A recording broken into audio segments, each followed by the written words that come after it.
Hello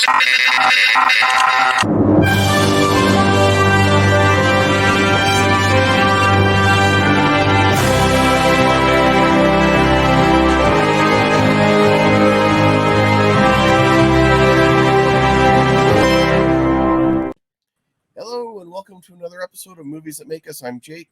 I'm Tracy. And I'm Val. I'm feeling a little bit uncomfortable because my microphone cord wasn't working, so I'm using just my laptop microphone, and I might move it over just because it's a little like level of security for me to be hiding. Raise your hand if you're using your laptop microphone today. Well, yeah, and you guys normally do. This is just raise your hand. Just feel good. Oh, I'm raising my hand. We're doing it together.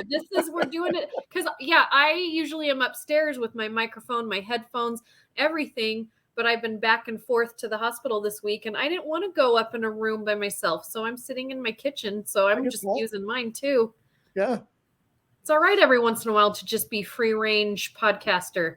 Absolutely. That's what we're doing. Free range podcasting. Well, I took all of my cords. We were traveling last week. And I took all of my cords with me that I use for other things besides just podcasting. And that one got mixed in. So I grabbed the wrong. It doesn't, I mean, it's all a thing.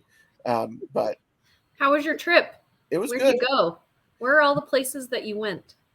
So we went to Nauvoo, Illinois, which if you're a Marmon, that's probably significant. Did you say marmot? Did you say a marmot? I said, yeah, a Marmon. Are you a Marmon from Spanish Fart? But if you're not, it's just a really small town in Illinois, and it doesn't really have a whole lot. I mean, it's got less than 1,000 people, or just 1,000 people, according to the last census. So, wow. But my wife's parents live there. There's a lot of church history sites there. Live in Nauvoo. So went through, like Kansas City area on our way back, and saw a few church history sites there. I did take a picture. No, we didn't end up taking a picture because there was a baseball game, but I did drive by and see Arrowhead Stadium. Chiefs are my favorite team, so that was exciting. Nice. And there was a lot of other fun stuff. The kids really enjoyed it. We had a good time. So that's fantastic. Fun. So I went to our friend James Owen's wedding.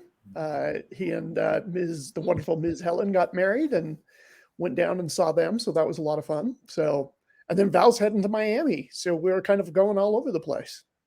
Hopefully I'll run into Mr. Worldwide and then like capture some of that energy that he has. Mm-hmm. Yeah. Can you send us back some Fast X flavor? I know, right? We need it. I mean, I'm never going to actually. I'm going. I have a weird transition because I'm going to Miami for SuperCon, which I didn't even know that was a thing, but of course it is. Of course, Read Pop. So many conventions.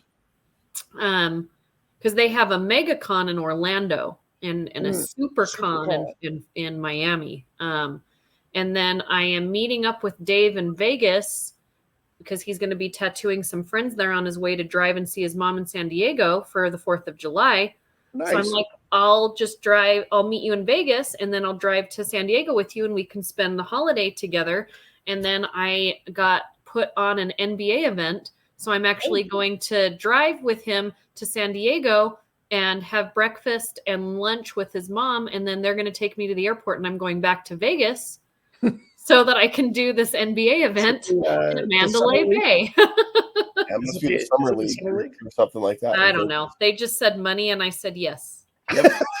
You want to get paid? I sure do. Tell me where I'm going.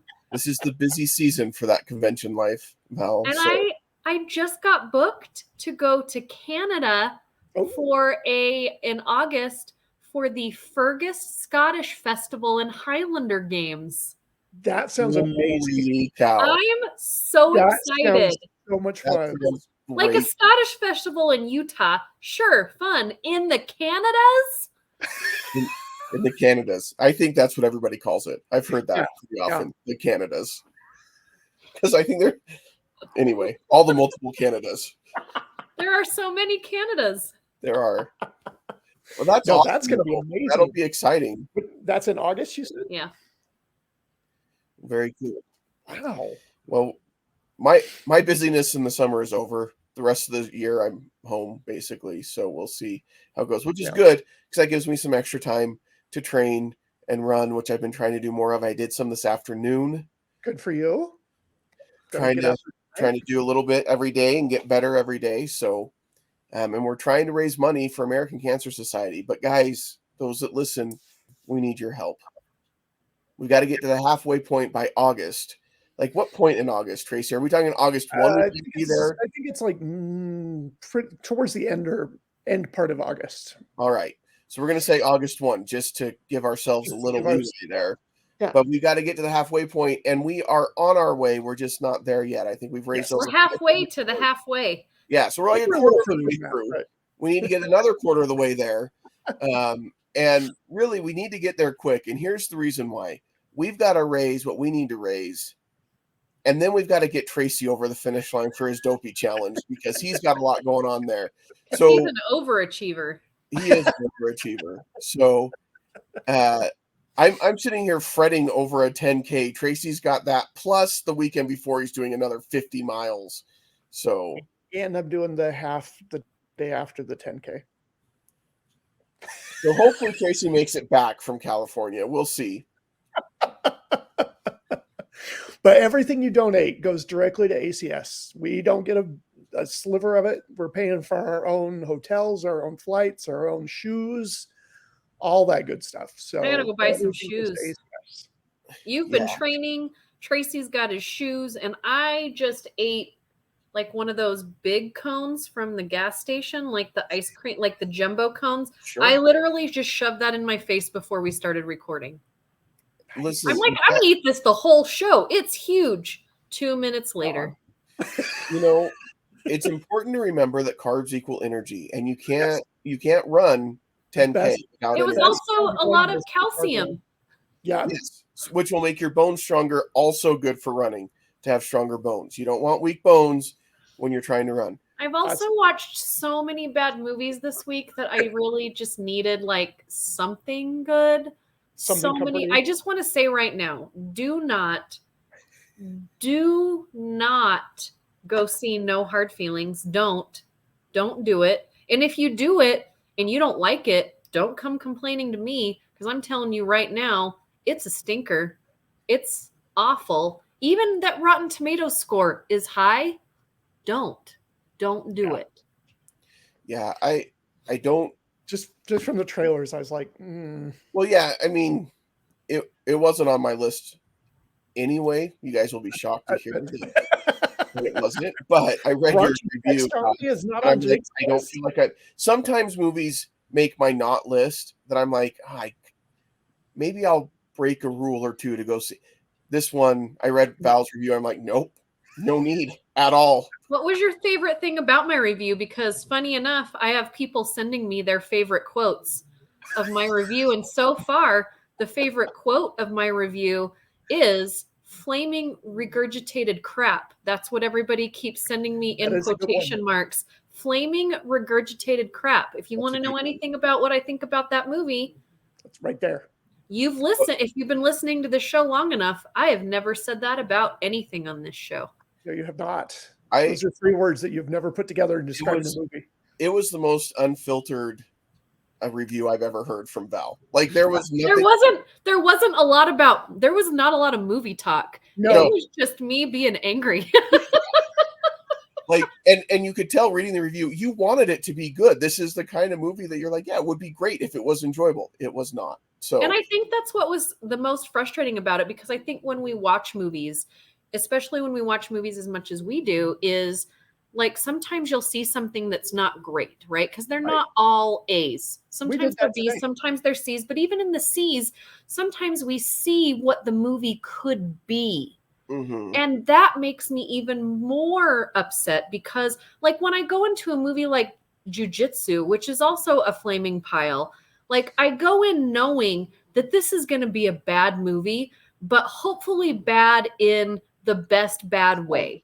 Mm-hmm. I don't have like these expectations. And I'm not saying I went into this movie with any expectations. I went in thinking it's going to not be good, but we've got this person, this person, this person. Yeah, right. So they had to have chosen it for a reason. You have Oscar winners. You have Matthew Broderick's got to have some kind of awards out there. I don't know what they are, Yeah. but I'm sure he has Tony them, or right? something. Yeah. And this kid that plays her counterpart in the movie is phenomenal. And there are glimpses, little nuggets where you're like, wow, the shot, the lighting, they are connecting. And then, like, not even 3 seconds later, and you're like, oh yeah, this is just diarrhea. Like, I don't, it's like that. I'm sorry. It's like the breathing between the diarrhea that you're like, oh, this could get better. And then no, it doesn't. It just gets worse. That's what this movie is. That's too bad. And I it's just just love it. I love the awkward. title of your review too, Val. You got naked for this? Like, this is. There is a scene, and this is a spoiler for you. This might make some of you want to go see it, but I'm going to tell you it doesn't help. Not you, but like you. Yeah, I know. Okay. Jennifer Lawrence is hot. Okay. Mhm. She is a very beautiful woman. She gets full on nude in this movie. She beats the crap out of some kids while she's naked on a beach in this movie. And you're thinking, oh my God, are they gonna, they show it. Does she look amazing? She looks phenomenal. I want to freeze frame it and be like, okay, those are the areas I need to work out. Like that, she looks great. It doesn't save the film. When J-Law takes off all of her clothes and you see every bit of it, Mm-hmm. it's kind of like the Jennifer Aniston movie with Vince Vaughn, where she walks through the house naked to show her complete canvas. And boy, is that moment great. But the rest of that movie, again, no to the rest of that movie. If the Jennifers can get naked in a movie and that doesn't save the movie wasn't good. That's true. This is good that we're starting by talking about this awful movie, because by comparison, I had so much fun watching The Crystal Skull yesterday. I had so much fun watching it. I did see, though, one time, Val, I saw an interview with the lady who played Scarlet in one of the G.I. Joe movies. And she said that she had a really tough workout regime. And she said the reason she kept doing it is because at some point she wanted to show her kids her butt in leather and say, your mom at one time looked like that. And she said, because that is forever. So I'm not saying don't get naked in a movie. No. Yeah. I'm all for just get naked nudity. in a good movie. I may have not stated this on the show before. I am pro nudity. Pro nude. Okay? I am pro women or men, anyone, but I'm a woman. So like I put this category. I am for you empowering yourself by saying this is what I would like to do and I'm going to do it. And middle finger to anybody that thinks it's not what I should be doing. I'm all for these statements. And I said a little bit of this in my review, like empower yourself, empower others, do different things, change it up, whatever. But I want to be, it's like that Hamilton moment. Like no one was in the room when it happened. When Jennifer Lopez, when Jennifer Lawrence lost the bet to make this movie or got blackmailed or whatever, who was in the room when it happened? When that choice was made, that decision, I don't know. But I know it wasn't Aaron Burr, because he's never in the room where it happens. Aaron Burr? He wants to be, but he's never in the room where it happens. So Poor Aaron. Poor Aaron. And that will lead you to a life of murdering your friends. Just so you know, that's what happens when you don't let people be in the room where it happens. So Kingdom of the Crystal Skull. We are wrapping up Indiana June. Not wrapping up. We will do one more episode where we talk about the Dial of Destiny. The two of you have seen it. I don't even want to talk about it because I haven't seen it yet. And so Kingdom of the Crystal Skull, I feel like gets a really, really bad rap. It's not as bad a movie as everybody says it is, in my opinion. I'm going to get in so much trouble. Yeah. I know that a lot of people, like, this seems to be the one that people want to pick on, and I get why. And I think that this is the issue with it. I don't think it's as bad a movie as everybody says it is, but I don't enjoy it as much as The Last Crusade or Raiders of the Lost Ark, because those movies are so memorable and such a big part of me growing up. Right. And this was just, it just wasn't the same magic, and I don't know that you can capture that same magic again. Let's talk about this though. What about movie 2 and Crystal Skull? Which one do you like better? I like Crystal Skull better than Temple Me of Doom. too. Yeah. I thought I was going to get in so much trouble. I No, mean, you and I are not in trouble with each other, but we might get hate mail. I would say the same. I like the first half of Crystal Skull. Yeah. It's when they go to South America that the movie loses me. Really? Yeah. Okay. Yeah. We'll get into that. But I would say that this is a slightly better film, but it's neither one is one that I enjoy. I think Temple of Doom gets a pass for a lot of people because it was, again, a movie that they grew up watching. It was, for a lot of people, that was Indiana Jones for them. Right. Like, it was, I remember that being very, very popular amongst my generation, a little bit older. And so I get that with Temple of Doom. That wasn't the case for me because my parents didn't let me watch it until I was much, much older. And then I was like, okay, I'm going to stick with Nazis. Like, if he's fighting Nazis, I'm all in. If he's not fighting Nazis, I don't know that I'm interested. So that was where I came down on Temple of Doom. And so Kingdom of the Crystal Skull, it's not Nazis, it's commies. Which is not a bad substitution. No, it's not. But these commies don't know where they're from. That's a problem. Because That's their true. accents change from moment to moment. Yes. Yeah. And that wouldn't be as distracting. I mean, it would still be distracting, but what's even worse is when he guesses where she's from and like comments on the accent. That changes throughout the movie. He's like, "Oh, the way you're hitting those W's with the tape or whatever." I'd say Eastern Ukraine. I'm like, okay, so she's trying to pull off a very specific accent that's also changing throughout the movie. She goes in and out of her own voice and like 3 different other accents, and it's Cate Blanchett. Yeah, like who's amazing. I love Cate. Literally, Blanchett. Is it Blanchett or Blanchett? I don't know. Kate. We'll just call her Kate. That way we won't get it Call wrong. me Kate. Yeah. So it was shocking that it was that hard for her to keep an accent. And that wig is not doing her any favors. I didn't mind. So for me, that's her idea.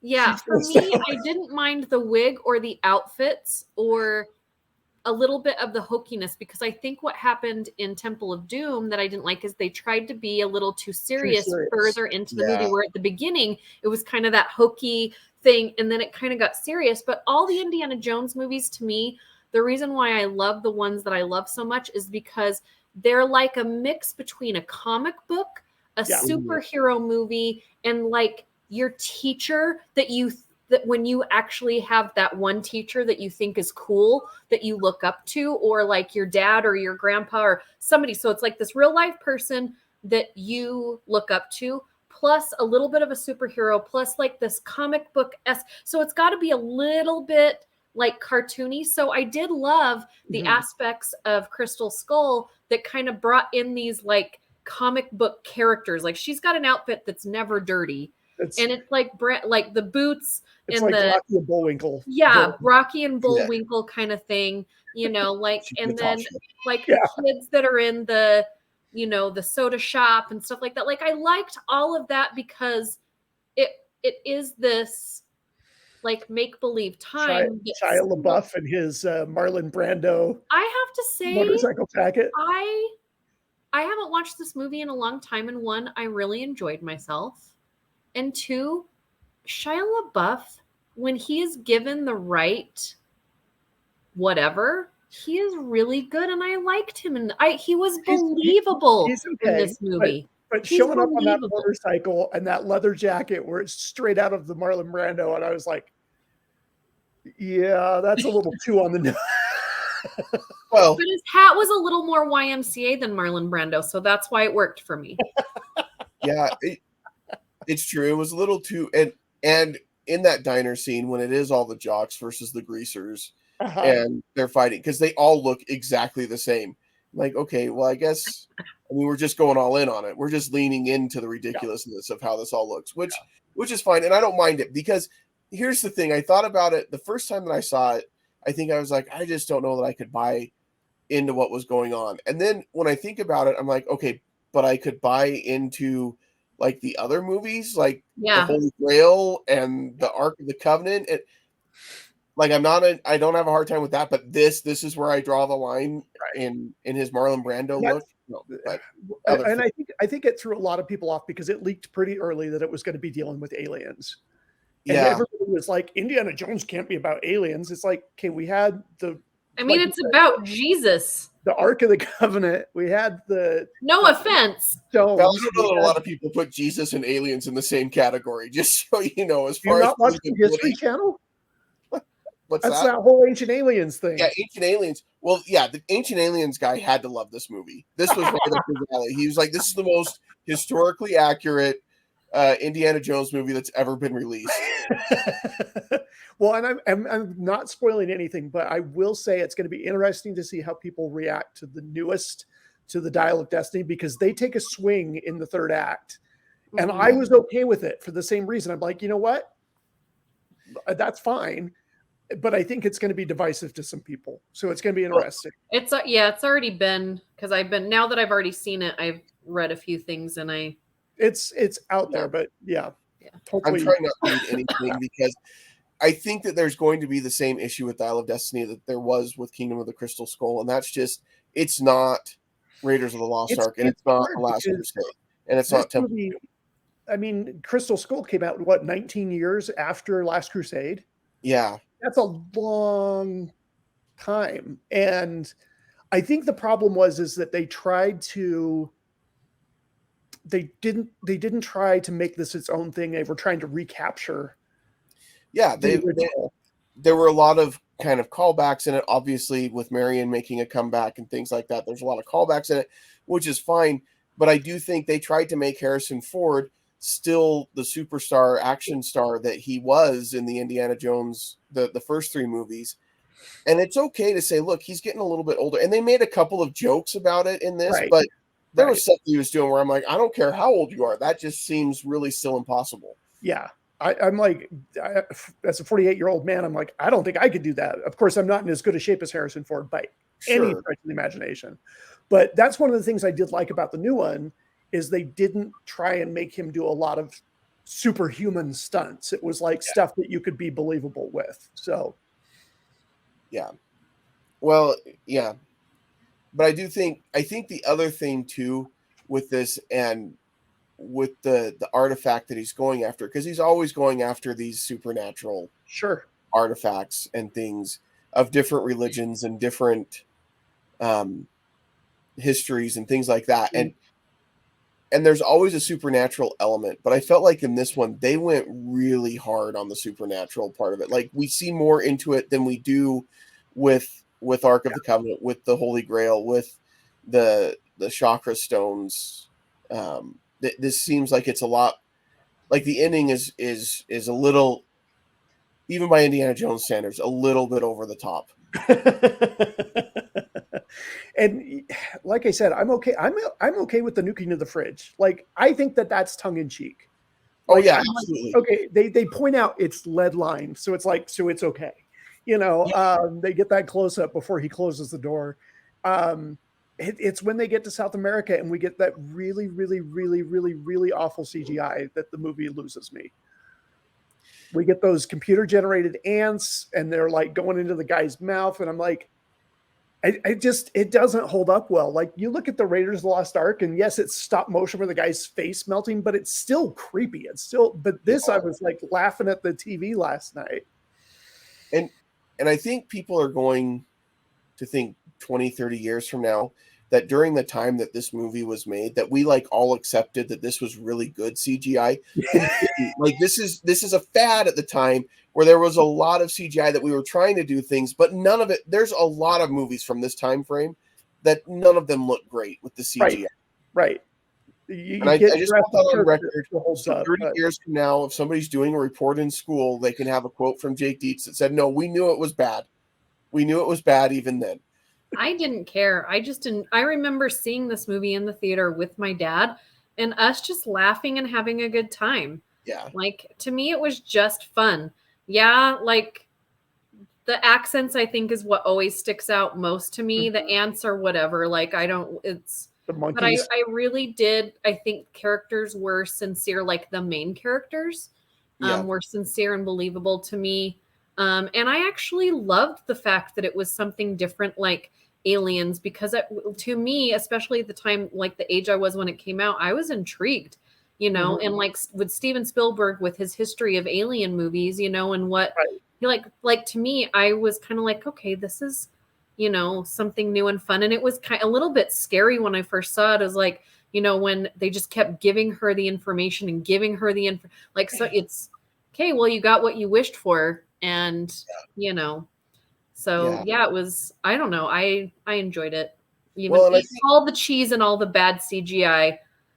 I think the alien piece of it is fine, and I think it fits in with the time frame that they're doing. I mean, Yeah. that's the time when the atomic age and people were obsessed with aliens and space and all that Yeah. kind of stuff. So it's not that, like, it makes sense in the psychic part of it too. I mean, we know that that's a big thing in the Cold War, at least in the movie, that they were trying to do psychic research and things like that. I think the problem is that you had David Cope, who wrote the screenplay, didn't want to write this story. He tried so hard to get them to do something other than an alien angle, and both Spielberg and Lucas wanted to do it. Mostly Lucas. That was really Lucas's big push, and Spielberg was just kind of like, okay.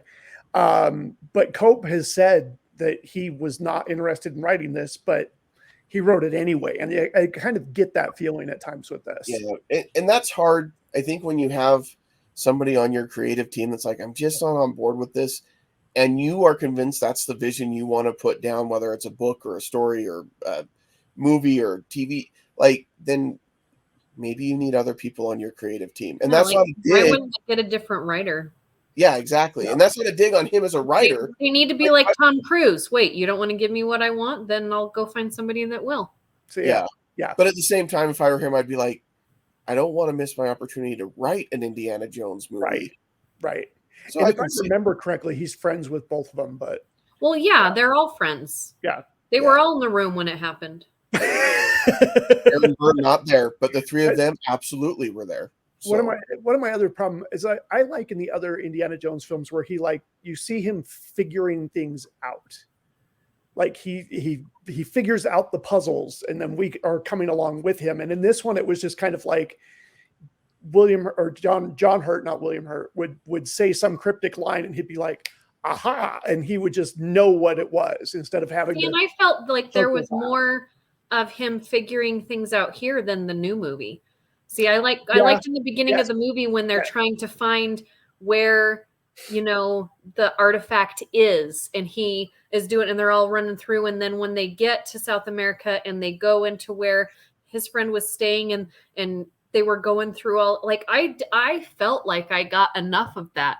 And I'm sorry, Jake, in the new one, I don't feel like I get enough of it. Yeah. Sorry.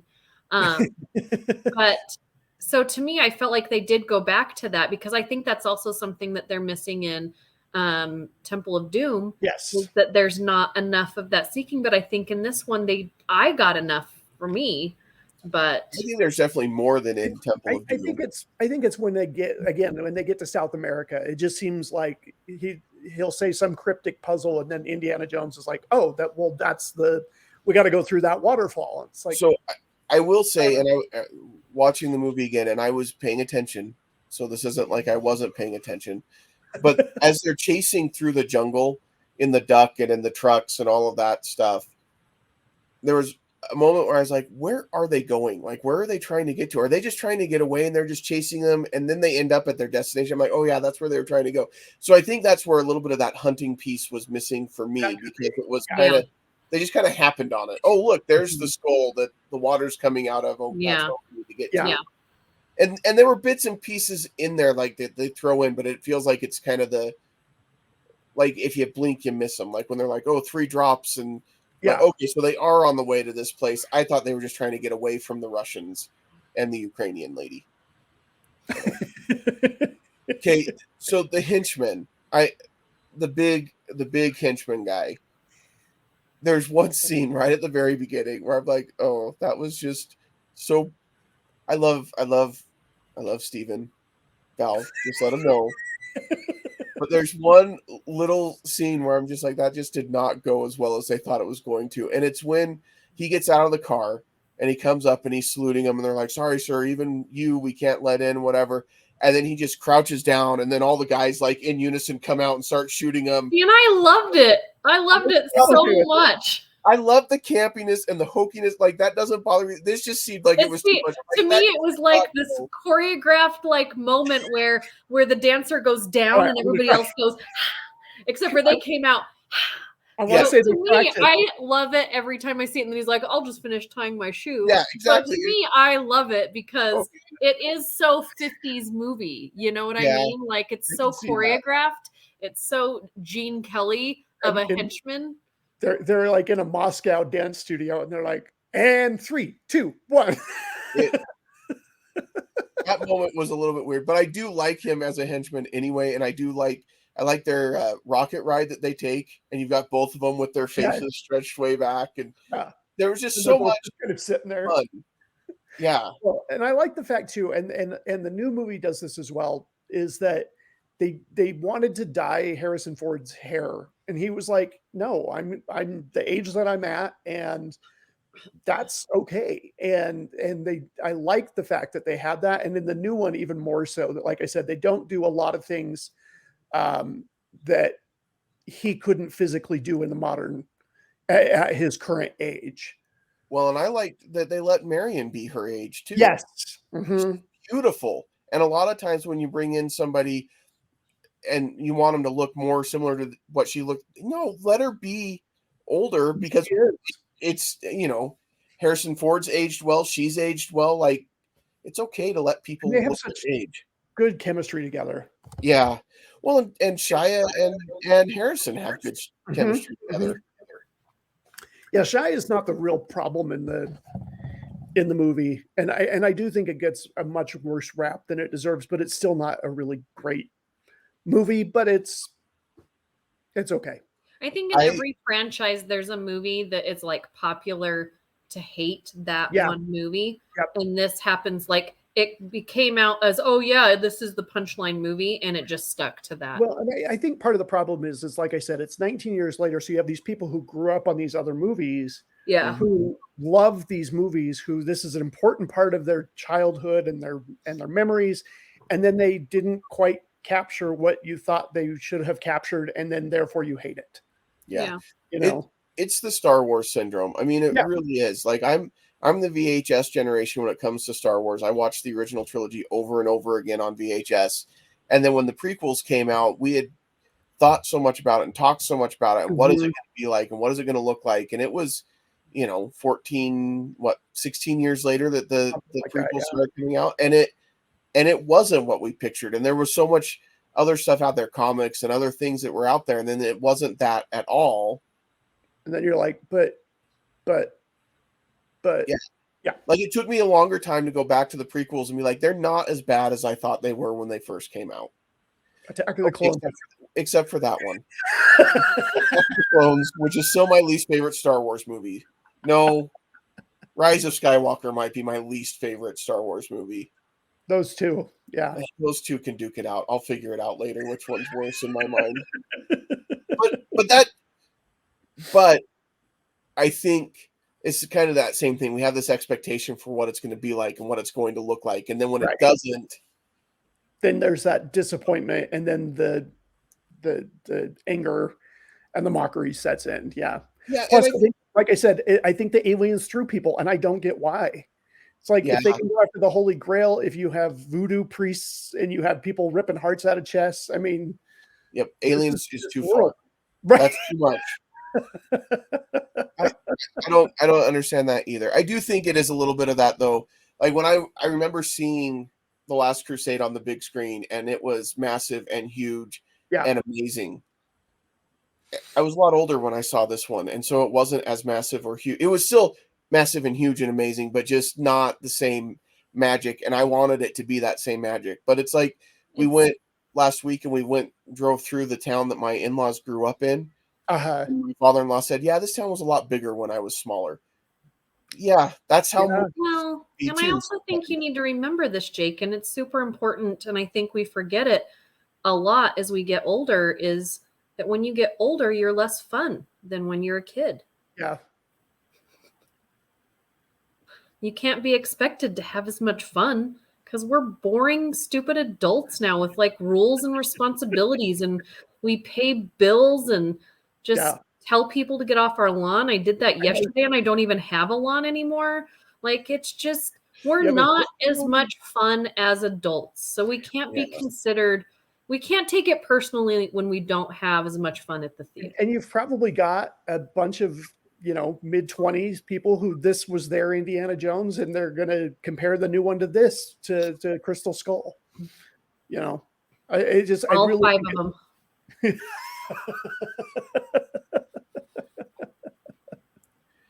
Yeah. But overall, I'm with you, Val. I thought this was a fun movie, and I enjoyed watching it again. I did comment before we started recording that it is the second best Shia LaBeouf movie that I've seen in the last 2 days. But that's only because we watched Holes last night as a family, and Holes is a classic. So are you going to do like a Transformers movie marathon now? No. No, we weren't. I think if we were going to do like some kind of Shia, he's not in all of them. You could just watch the first 2, and then we could watch the first 2. But I think if we were going to do any kind of marathon, I think Greatest Game Ever Played would be the next one that we would go to. Okay, that's probably my next favorite. I don't know, Tracy. That one. You haven't seen that one? We might have to add that to our list. That one's pretty good. It's a typical sports movie, but it's about golf, and he's really good in that one. Yeah, I think so. I'm surprised you haven't seen that movie. I haven't seen that one. Okay. Well, it's on Disney Plus, so you can. He's also really good in Fury, so we could do Holes. Fury's not bad. Fury is nothing like any of these. No, it's not. No, I like Fury. You're not finding Fury on Disney Plus. I would have to say, if we're going to do a Shia LaBeouf month, I definitely think we need to do Holes. We need to do the first Transformer movie. We need to do the Peanut Butter Falcon, and then we need to do the best game or the greatest game ever. That'd be a good, well-rounded LaBeouf month.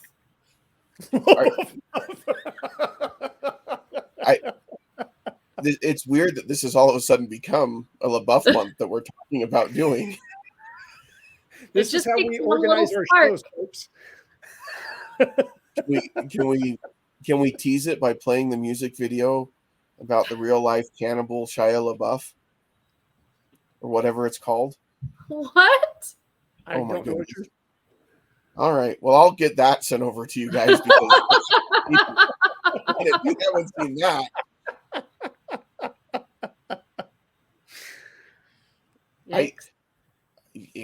All right. I'll see if I can find it real quick.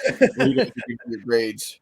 I think maybe the reason that I was okay with the aliens in this one, I don't know if you guys remember this, but like there used to be a whole bunch of novelizations based on movies for the longest time. Like there were a ton of Star Wars novelizations where the authors could go off and there wasn't some gatekeeper who was, this is canon, this isn't canon. They could just tell stories set in that universe.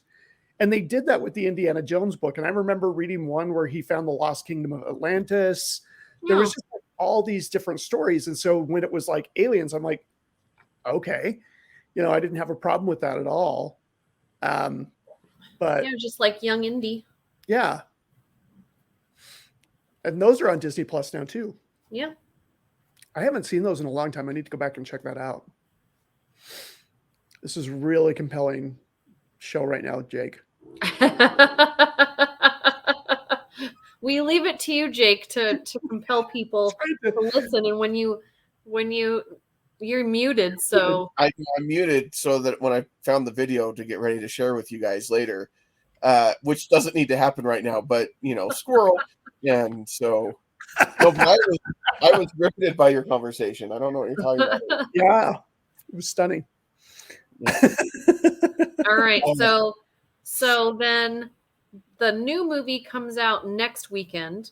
Yes. Tracy is going to be on Good Things Utah in my place because I will not be in town.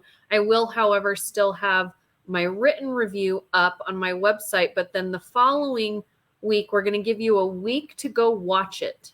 We're being nice. Yep. Go watch it and then come back and talk with us. And then I think we all need to put together the order in which our Indiana Jones movies lie, like our favorite order from Yeah, 1 to 5. I will say I like the newer one better than Crystal Skull. Okay, but we're not doing the order right now, Tracy. I know. I'm just giving you a little nugget, a little taste, Little nug. Little nug. little nug, a little Jennifer Lawrence decency, A little a little taste. J-Law nug. That wasn't a little taste. That was the full on. That was the full LaBeouf. We got the full We got the LaBeouf. full LaBeouf of Jennifer Lawrence, and You want to see naked Jennifer Lawrence running at you? That is the Still movie to doesn't go save the see. movie. Still doesn't save it. there is a population of people that may be listening to this right now that are buying tickets to that movie just They're based on pausing the I episode right don't now. blame them. That's the thing is, I don't blame you. It's beautiful. It just doesn't save the movie. She could have been naked the whole time. Wouldn't have made it better. Would it have made Crystal Skull better if Jennifer Lawrence played the Russian and she ran naked at Indy? Yeah. She probably would have done a better accent. I'm sorry, Kate. I'm sorry, but Kate. you had your love chance, Kate. This ruined your whole career, Kate. Didn't you know? Whoa! It did not ruin her whole career. Obviously not. She's won awards since this movie. But I'm really disappointed in you, Kate. I will say I do enjoy that there is an actual sword fight in this movie. Yeah, on top of moving cars, just like a Fast and Furious moment. While getting hit in the crotch with big palm leaves. Even though when they're sitting in the diner and he's like, yeah, I've dropped out of a lot of schools. I did fencing for a while. I'm like, well, that's convenient because she has a sword. So obviously we're going to see that later in the movie. But who doesn't just do fencing for a little bit? It's Chekhov's rapier. Rapier. Yeah. I had a friend once tell me that I had a rapier wit, and it just made me laugh because I thought of Dumb and Dumber, where he says something about having a rapist wit, which is not the same thing. No. Dave is going to get a face tattoo. He told me when we first started dating and we were getting serious, and I said, can I please have 3 years of us together of pictures of your face without a face tattoo, and then I don't care, do whatever you want. We're getting up on that time. And I said, and I asked him a couple days ago, I said, what are you going to get on your face? And he said, a rapier. And I said, why? And he's like, because it's cool. And I'm like, all right. But he wants it from an artist in London. So I still have time because we have to save to go to London before he can. And you get a trip to London out of it. I mean, yeah. I mean, that's not bad. It could be like my husband's getting his sword tattooed on his face. No, that's not the weirdest thing we've heard, I'm sure. So could go to Twin Falls, Idaho.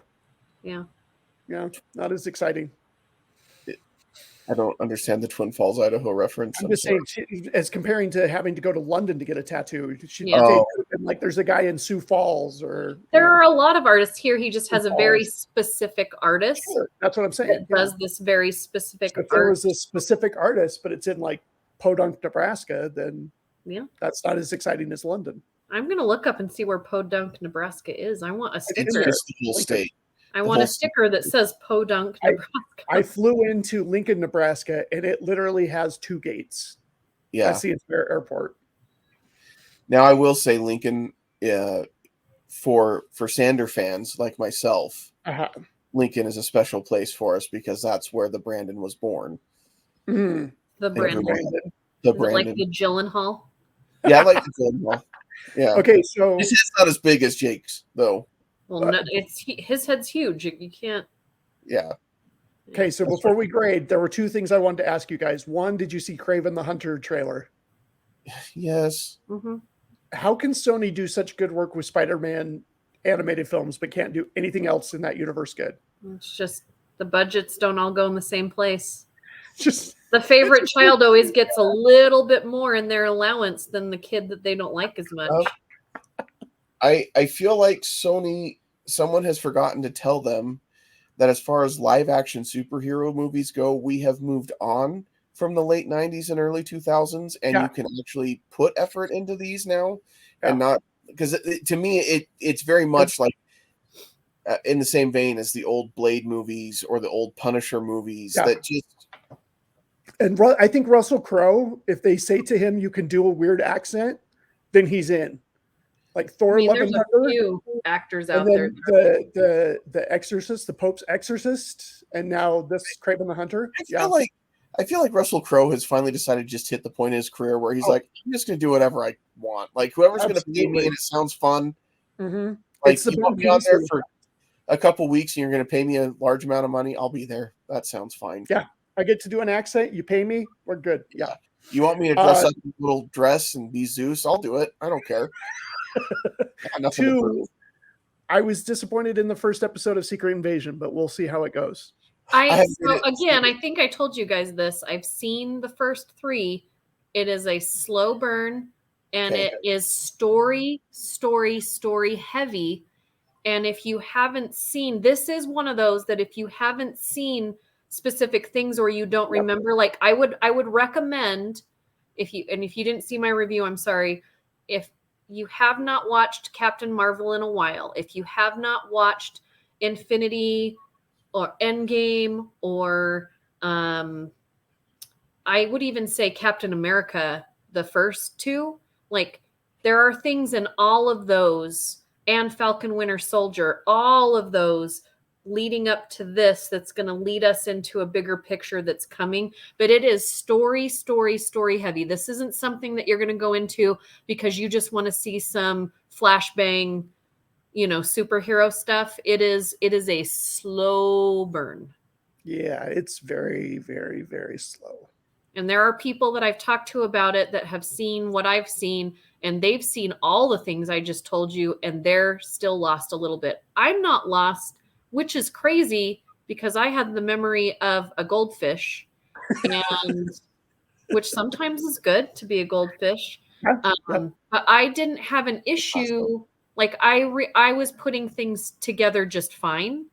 I don't think it's going to be everybody's cup of tea. I really don't. But I do think that if you have a chance to not watch it until you can watch 3 at a time, I would do that. Because I think if I would have watched 1 at a time, I wouldn't have gone back to it. But the fact that I watched 3 in a row, I was like, okay. I'm worried about myself. And my health, and I hope that I'm doing okay because I might be burned out on Marvel for a little bit, and I don't know why. Like the idea of sitting down and watching a Marvel show. I'm like, I just don't care. And I think this would be okay. This would be an okay one to come back to later when you're more in the mood, because it really is like it's a deep cut of a lot of. It's almost like. Oh my gosh, who's the guy that sings in the Lord of the Rings books? Tom Bombadil. Bombadil. It's almost like a Bombadil, like it's the people that miss Bombadil, but some people don't know who he is. And the only reason I bring that up is because Dave got the Lord of the Rings cards. Yes. And there's Bombadil in there. And I was like so excited that he got a deep cut, right? And that's kind of what this is. This is the deep cut, going back to fill in a bunch of cracks and then also getting us ready for what they have coming. It is a dictionary of a show. Yeah. Encyclopedia. Encyclopedia of a show. Either one works. I don't know. It's somebody's dissertation of a show. Ooh. It's like if somebody said to Ty, we want you to write a Marvel series and put as many details in it as you can. It doesn't have any. It's not necessarily that it's always just because there's a lot of very important information does not mean that it's entertainment. Right. Yeah. But there are some moments where you're like, okay, I'm liking what I'm hearing. It is slow. But yeah, so if you need to hold off on this one for a while, I think you'll be all right. Yeah. And before we start getting comments from Lord of the Rings fans of the books, we understand there are a lot of guys in the books that sing songs, but we knew that Val was talking about. But we have talked about this, but I knew Jake. I knew if I said that out loud. I knew exactly. But yes, I recognize Aragorn saying, Legolas saying. They all sing. In the books. We know. Yeah. But I knew if I said that, Jake would know because The we minute had you had said it, the I knew exactly who you were conversation. talking about. Yes. I just wanted the fans to know before they're like, actually, yes, we know. Just Yeah, stop. we know. Just go away. I'm not in the mood for you right now. Exactly. Go read my review with swear words in it, and It's that's it's about a where I'm at it's in a my life chef's right kiss of a now. review. Yeah. This is the thing is I think that there's going to be a lot more of those coming out just because I think that's where I'm at for a little bit That's all in right. my life right now. It's all But unfiltered. I All think right. I lost my filter and my muchness. I don't know if we ever gave a grade yet. You guys We give have a grade? not. We need No, to. I'll go first. Hey, Okay. I think it's a B. For me, it is a solid B. I enjoy it. When I watch it, it makes me, I don't know why, but think about summer. Like, I feel like it's the right time of year to watch this movie. It makes me think about my dad and going to the movies with my dad. Yeah, it's a solid B for me. There are definitely issues and problems, but not ones that I'm okay just moving past it. I would rather have a woman with a bad accent than a woman screaming with an annoying Yes. voice the entire movie. And Yeah. they're not eating monkey brains, which is also a plus. That either way. Like Yeah. I can go either way Although- with that. That doesn't bother me as much. I have to give credit to Paul Gibbs. Was it Paul or was it Patrick? Patrick. Patrick, Jake, at the screening of the new Dial of Destiny, he had the monkey skull, but he filled it with red Mike and Ike's or red Okay. nibs. So it looked like brains inside. That was very, very well done. That doesn't surprise me at all. Coming from And then he had the Grail Right. chalice and he had it at the Coke machine and he said, I have chosen refreshing.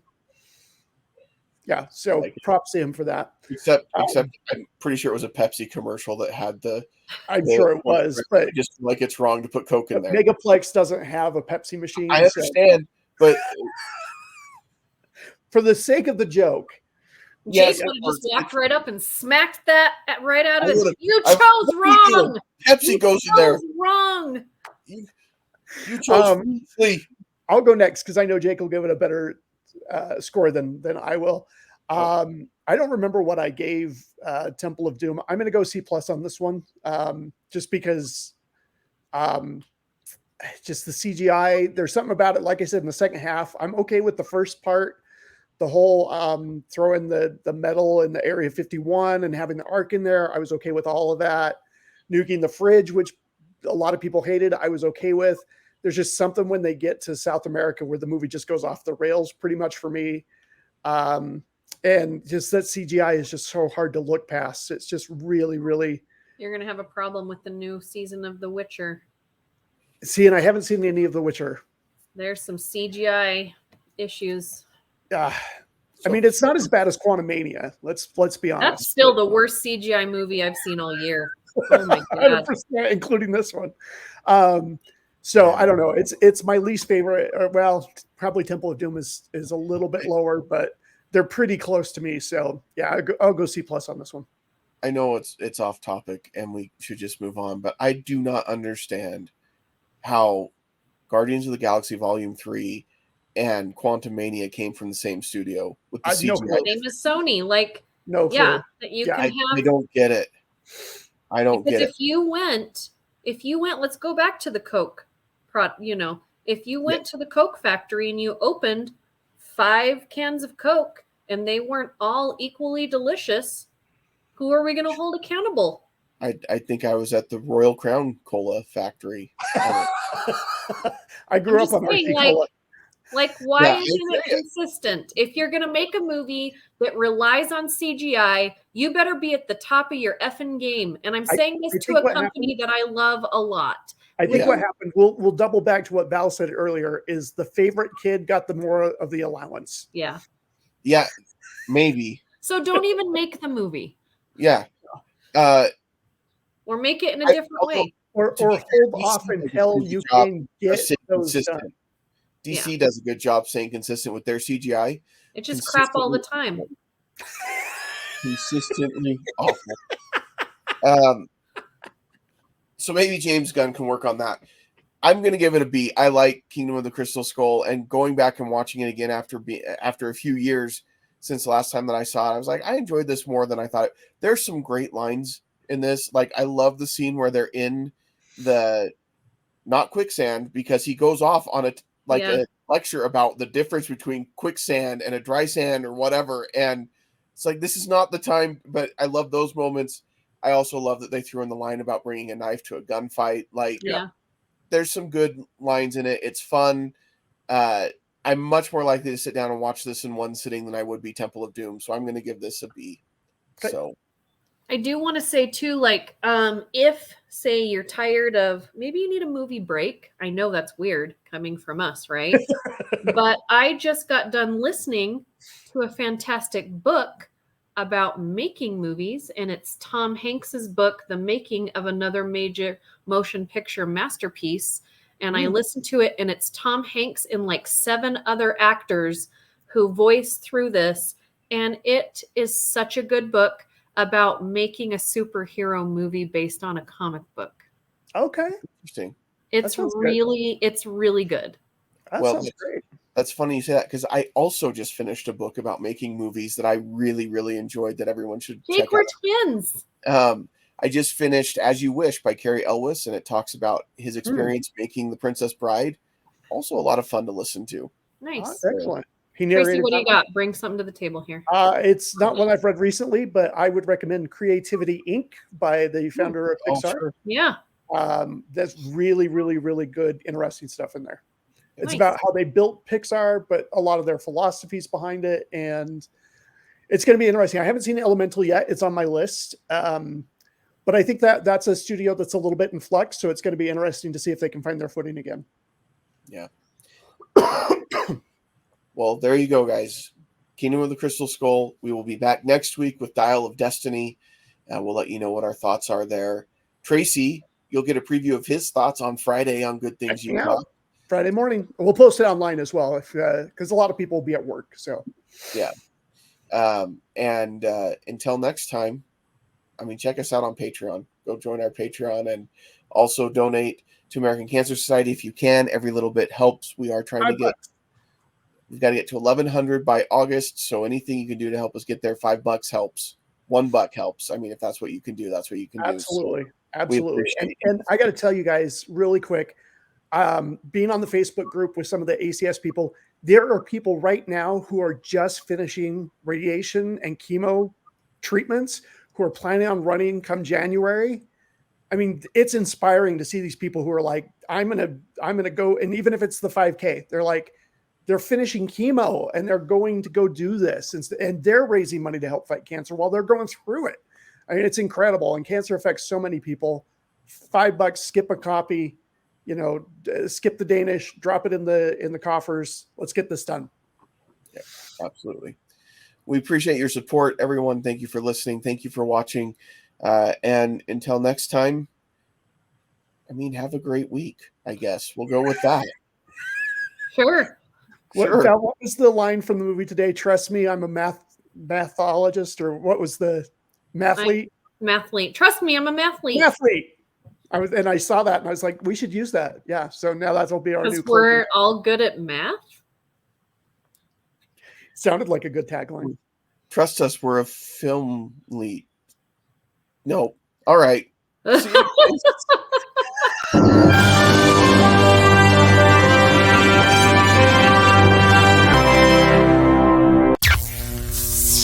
This has been an Age of Geek media production.